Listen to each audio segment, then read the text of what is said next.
Di inatutiyo ang post mo tungkol ni kay Abante nga nagsabi sa iba-iba ang mga blessings daw. Ginahanap ko sandali.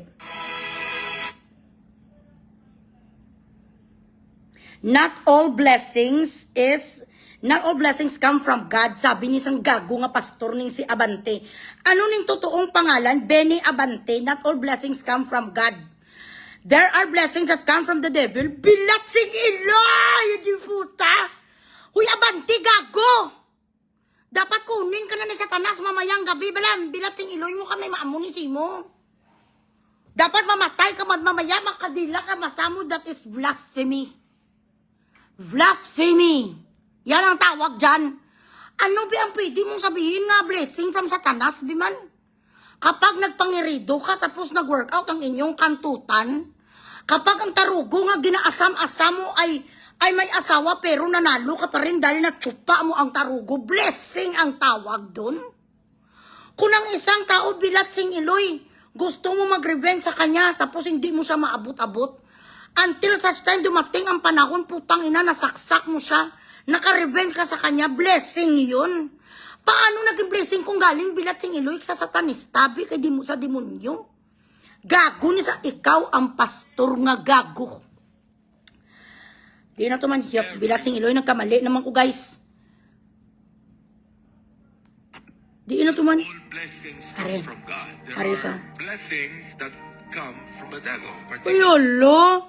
Diin ka nagkatikista. All blessings come from God. There are blessings that come from the devil, particularly those blessings that come from corruption, those blessings that come from ill-gotten wealth, Hala. those blessings that come from stealing, di ba? From cheating. Not Bilatsing Iloy. Bilatsing Iloy.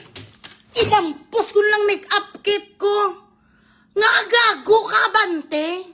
Nga nagambal ka nga blessings ng korupsyon. Gago-gago ni nga klase ang pagkatigulang. Uy, gago! Sa midlat. Sana ko kumidlat mamayang gabi kag magkulob. Ikaw sana maigo ang baba mo. Follow the light, gurang amoy lupa. Paano na blessings bilatsing Iloy ang cheating? Gimbless ko ng Panginoon, gimbless ko sa Satanas. Oo, kasi yung gustong-gusto kong nalalaki na kiriduhin ko, natsupa ko talaga kanyang tarugo. Yes! This is a blessing from the devil! Amo na sa pastor, is palitan mo pangalan mo, please. Palitan mo Piste. Piste Benny Abante. Hindi ka pastor. Bilatsing Iloy mo, kulto ka. Why are you teaching people in your congregation with a bad habit? Comes from corruption, blessing. Putang ina pare. Magkano nakuha mo, Day? 500 million. Blessing ni Day. Oo, Day, nang galing to, Day, sa kay Satanas. Day, ito. Pinadala to sa akin ni Benny. Si Sir Benny.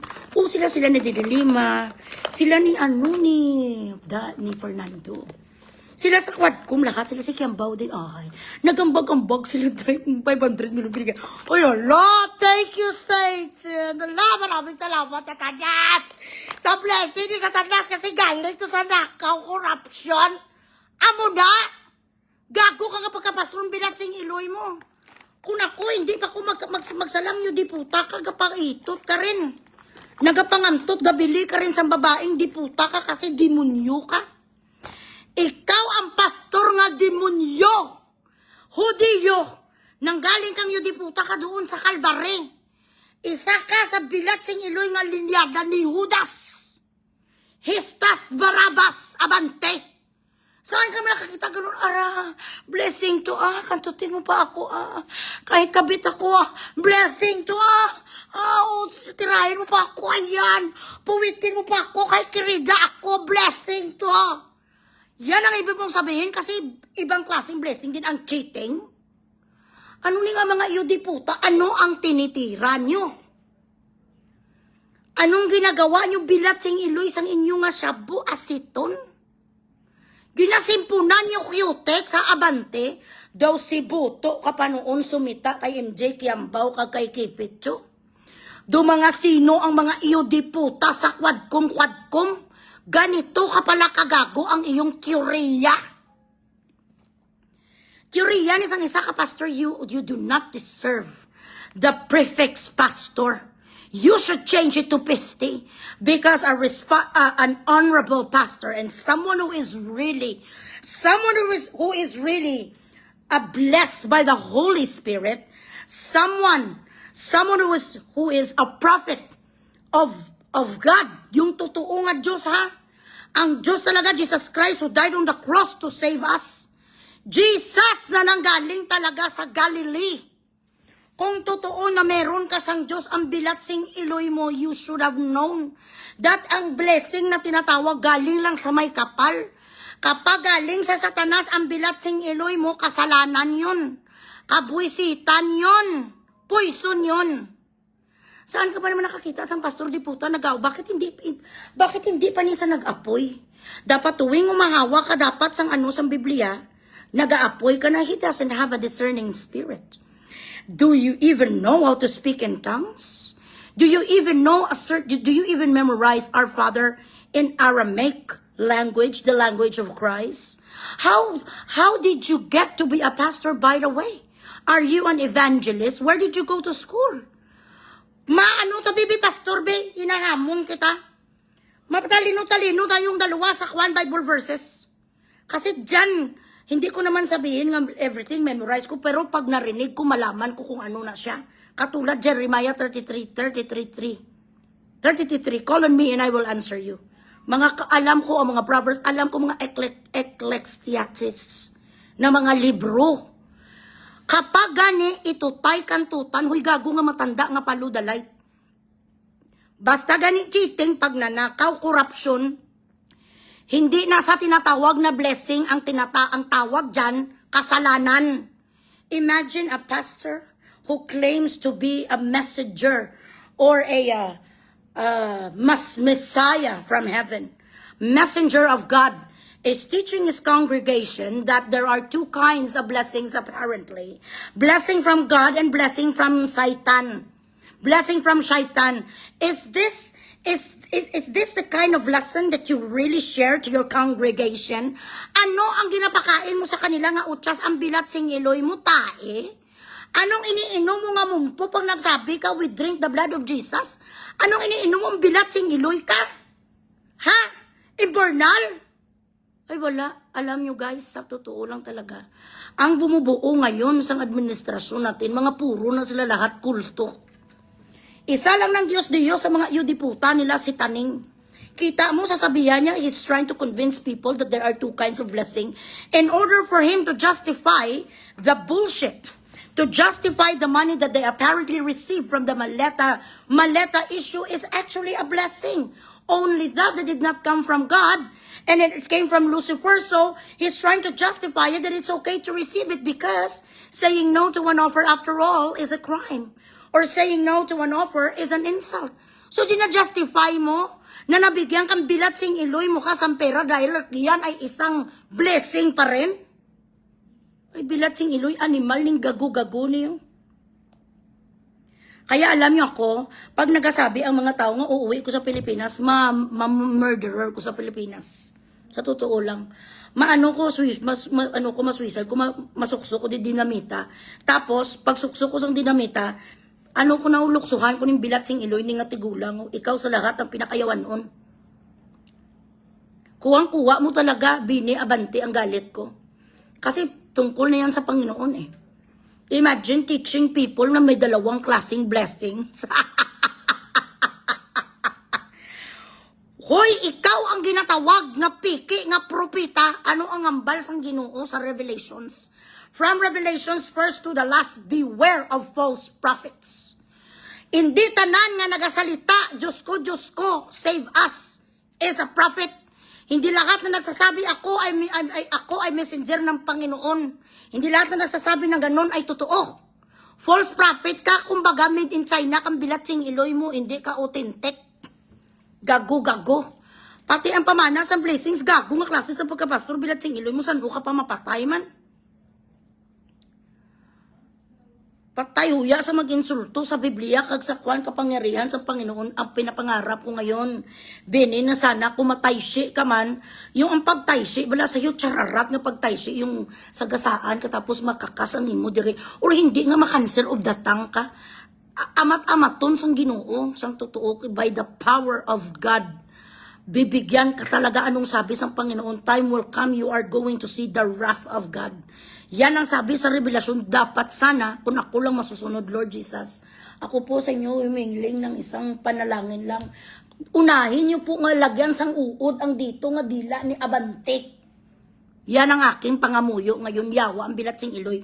Made in China ka nga pastor, Bilat Sing Iloy mo piki ka. Ang inyong Gcash dyan muna, ito ginahay blood, kung isang Bilat Sing Iloy ni nga klase ang pastor, false prophet kaya.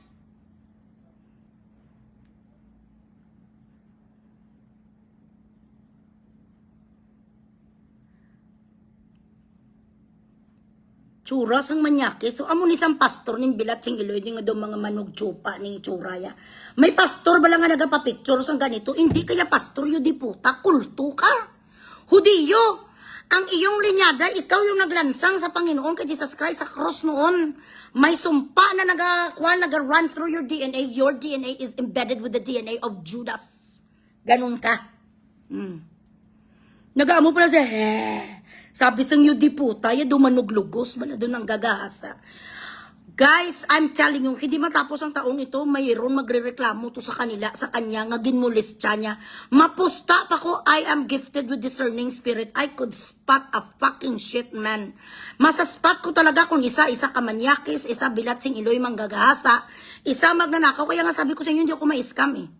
Kasi it takes one to know one, kaya alam ko ning iyo di puta ang ganitong, hindi naman ako yung manggahasa.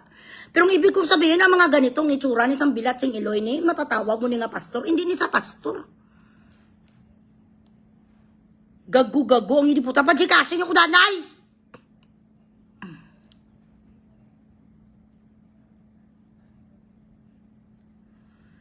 Sino nasa si Madam Ili? Madam Ili ng baboy na Ilonggo na sa nga taga Bacolod?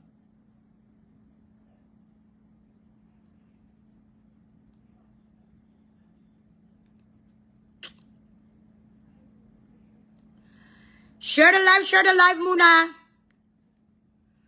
Di kayo di puta. Pagkatapos nila, balasuyop sang Bilat Sing Iloy nila nga syabo nga may simpon sang may simpon sang battery. Diri nagulubaton ang mga Bilat Sing Iloy nila, paririyo silang lahat. Alam yung gasisyon na sila. Grabe nga sisyon nanay, araw-araw, mga wala tulog ning mga Bilat Sing Iloy. Ay, gabaan kang di puta ka, bo, Diyos ko, Lord Jesus. Tapos manita kayong mga putang ina nyo sa mga vloggers na who are opinionated. Parang walang karapatan ang mga tao nga mga manunulat katulad ni MJ Kiambaw kag ni ni Kifi. Yuta nyo eh. Masahol pa kayo sa hayop.